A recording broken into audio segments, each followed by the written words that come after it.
የኢትዮጵያን የምግብ ሉዓላዊነት ለማረጋገጥ በየአካባቢው ያለውን የመሬትና የውሃ ሀብት በአጭር ጊዜ ጥቅም ላይ ለማዋል አነስተኛ የመስኖ መሰረተ ልማቶችን በማስፋፋትና አርሶና አርብቶ አደሩን ተጠቃሚ ለማድረግና ኢኮኖሚያዊ ፍትሃዊነትን ለማረጋገጥ መንግስት ትኩረት ሰጥቶ እየሰራ ነው። የምግብ ሉዓላዊነትን ለማረጋገጥ ከዛም አልፎ ለገበያ ሊቀርብ የሚችል የግብርና ምርቶችን ለማምረት የተሰጠ ትኩረት ተጨባጭ ለውጥ አምጥቷል። ጣፊቁና ሰዲ ፈጫስት ድሮ 3 ሄክታር መሬት ጤፍ ዘርተ ከ3 ኩንታል ያልበለጠ ምርት አታገኝም። አሁን ግን ከ1 ሄክታር እስከ 6 እና 7 ኩንታል ታገኛለህ። ኩንታል ተርበጎልቹ እንደንዴ ዱራን ቆርጂ ዋግት ድሮ ማዳበሪያና መድኃኒት መጠቀም የሚባል ነገር አናውቅም። ባህላዊ አሰራር ነው እንከተል የነበረው። አሁን በቂ ዘር ማዳበሪያና መድኃኒት ይቀርብልናል። በማሽን ነው የምንጠቀመው።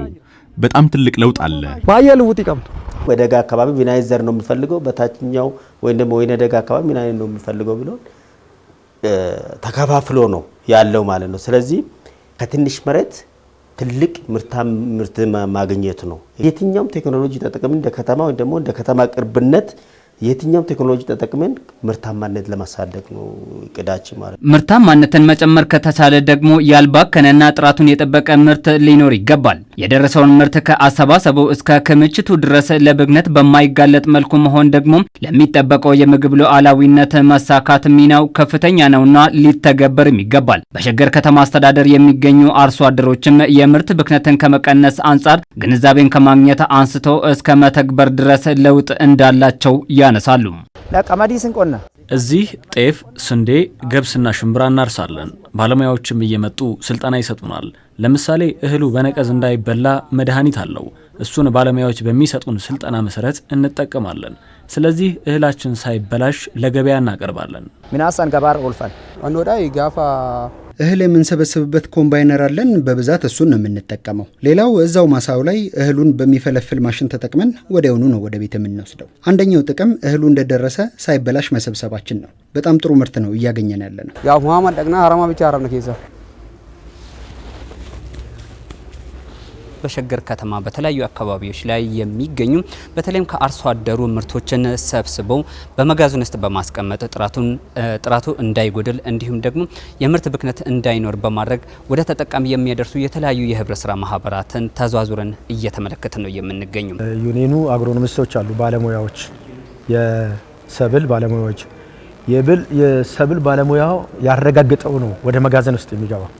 ከማሳ ጀምሮ እስከ መጋዘን ውስጥ ብዙ አይነት ክትትልና ጥበቃ ይፈልጋል።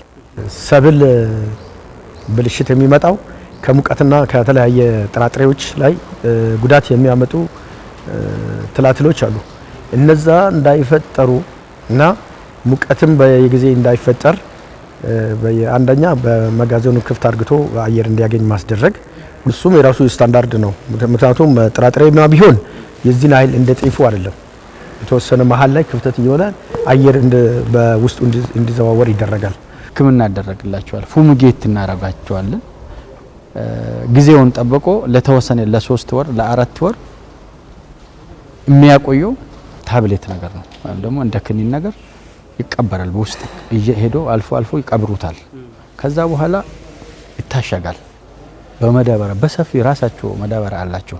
ወፍራም መዳበሪያ ወደ ውጭ የማያስወጣ ማለት ነው። ታሸግን ከዛ በኋላ እዛ ውስጥ ነው ስራውን የሚሰራሱ። በ2017-18 የክረምት ወር ከ85000 ሄክታር መሬት በላይ በሰብል እንዲሸፈን ያደረገው የከተማ አስተዳደሩ ከዚህም ከ3 ሚሊዮን ኩንታል በላይ የተለያዩ ምርቶችን ለመሰብሰብ ወደ ስራ ገብቷል። ይሁን እንጂ የተመረተው ሳይባክን ወደ ጎተራው ከጎተራው ወደ ተጠቃሚው ይደርስ ዘንድ የገበሬ ህብረት ስራ ዩኒየን የተለያዩ ቴክኖሎጂዎችን እንዲተዋወቁ ያደርጋል። ሳይሎን የሚባል መከማቻ አለች። ቀዝቃዛ ነው፣ ደስ ይላል።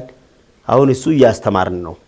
አምና 33 ሚሊዮን 253366.2 ኩንታል ነው ያስገባን ከ81538 ሄክታር ማለት ነው። ዘንድሮ 41 ኩንታል ፐር ሄክታር እናስገባለን ብለን ነው የተነሳን ማለት ነው። አሁን በፍሪ ሃርቨስት አሴስመንት ወይ ደግሞ መጀመሪያ በ40.9 ነው።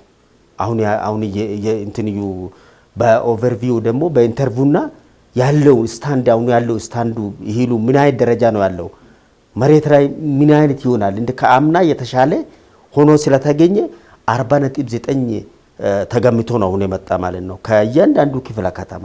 ይሄ ማለት 3,331,539 ኩንታል ከዚህ እናገኛለን ብለን ነው አሁን የተነሳ ማለት ነው።